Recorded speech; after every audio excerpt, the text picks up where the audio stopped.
Hello, sixth graders. How you doing today? Well, we're going to start a little bit of a new lesson today. One thing we didn't get to this year was talking a whole lot about our atmosphere. So I'm going to go to the video or the graphics here.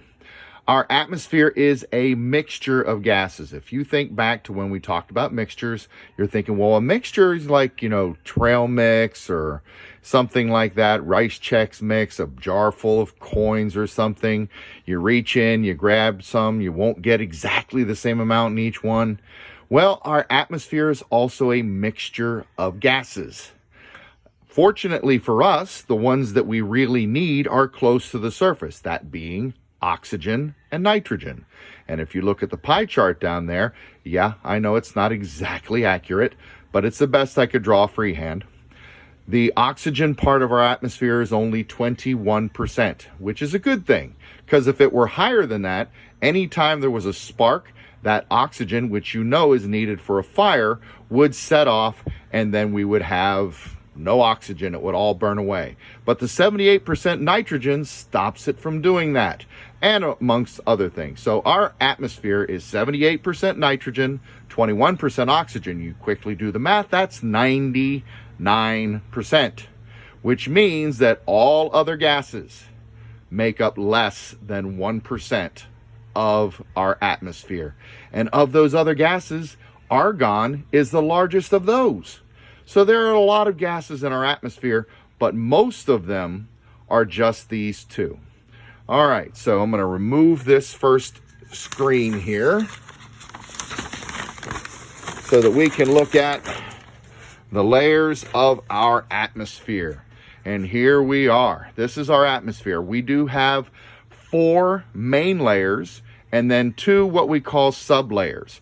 And I'm going to say right now, I've done a lot of research on this, and there's a little bit of disagreement between the different websites and the different sources. So you may go out and read something somewhere else that's a little bit different, but basically everything is the same. So down here where we are, you see the earth and the oceans. That is where we are.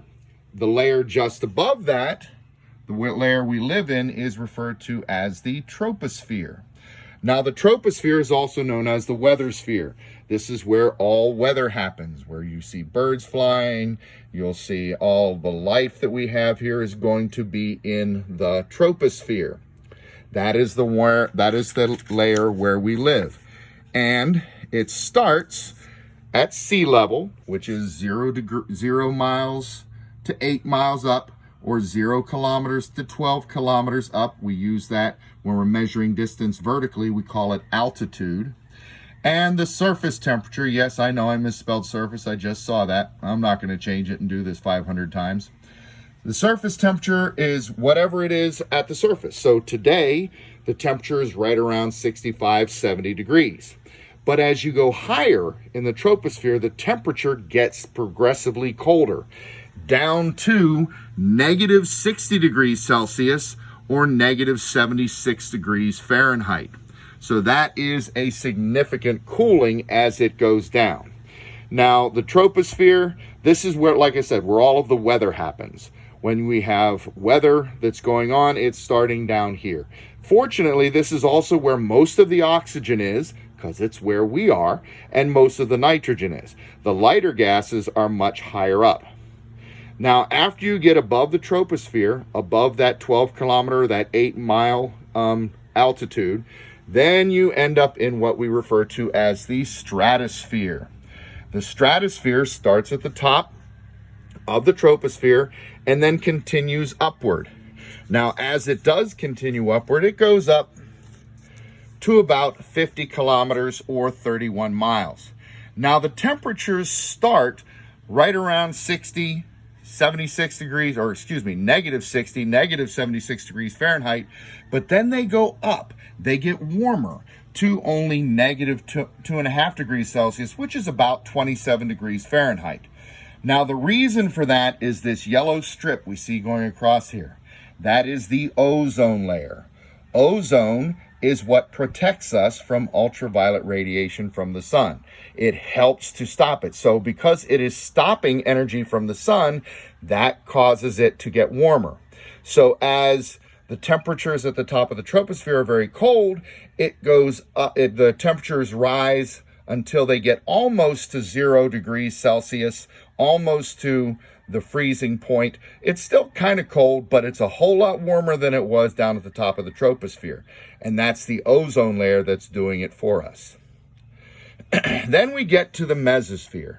Now, the mesosphere is the sphere where we're starting to get a lot more atmosphere, a lot more air, a lot more matter is there. And because of that, this is the place where meteors start to burn up.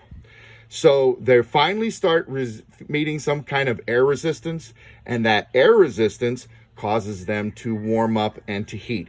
Most of them burn up before they get any further. They really don't get a whole lot further down than the mesosphere. The ones that do are usually very large or made of some sort of metal. So the mesosphere goes from about 50 kilometers up to 80 kilometers, 31 miles up to 50 miles, and the temperature again starts to drop down quite a bit. Negative 90 degrees Celsius, negative 130 degrees Fahrenheit. We're talking very, very cold temperatures in the mesosphere. Oh, I'd like to back up just a little bit because I missed something. The airplane down here. You'll see that the airplane is right at the bottom of the stratosphere. That's because when airplanes have to take long trips, there's not much weather there. There's no weather there, actually. And so the ride is going to be a whole lot smoother in the lower levels of the stratosphere than in the troposphere. All right, so I'm sorry I had to go back to do that. So we're back at the mesosphere. It's going up to about 80 kilometers, 50 miles high, and the temperature drops down quite a bit.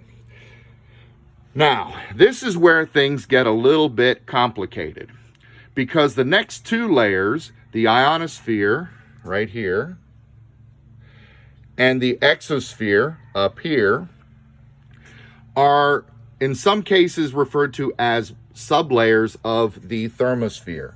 So in many cases, the thermosphere starts at this 80 kilometer mark or this 50 mile mark and then just goes up. And it goes up very, very high from there. So we have two separate layers that the thermosphere is then divided into. The first one is referred to as the ionosphere. Now, these strange squiggly colored lines are my attempt at drawing the auroras. In the north, it would be called the aurora borealis. In the southern hemisphere, it would be called the aurora australis, or the southern lights.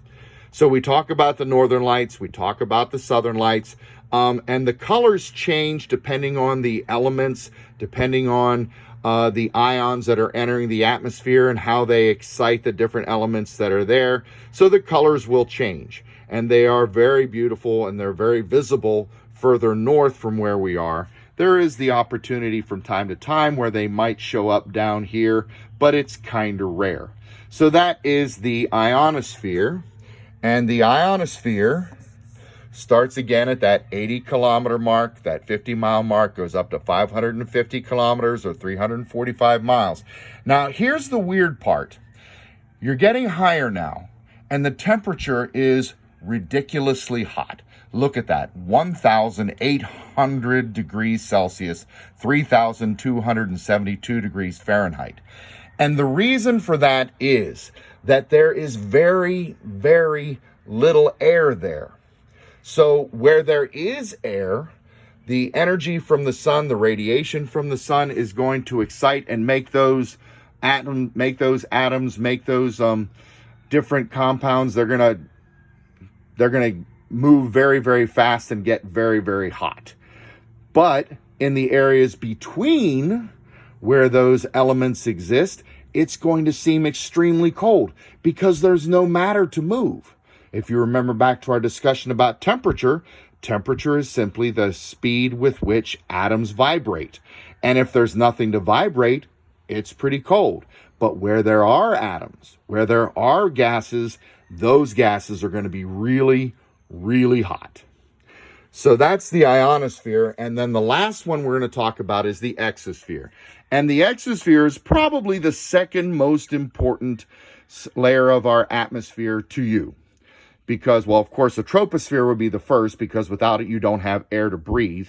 But the exosphere, this is up very high above our surface, and this is where satellites go. This is where satellites orbit the Earth, the International Space Station, any communication satellites, that's where they are. And so, because you love your cell phones, you love your internet, you love your video games with each other, and all of that requires those kind of services of these satellites, that makes the exosphere very, very important to you. And again, the temperatures are pretty much the same as they were for the ionosphere, because again, this is all the thermosphere. Now, you'll notice that I don't have any exact number for where it ends, because it kind of doesn't. It just kind of like fades out like the end of a song that just kind of gets quieter and quieter and quieter, and you really can't tell where the end is. And so that's kind of what we've got. So I hope that you've enjoyed this. It's been a whole lot easier to do it this way, and I know that you may be tired of my voice, but you'd be even tireder of my face. So here we go. Look forward to seeing your responses to the questions. Bye-bye.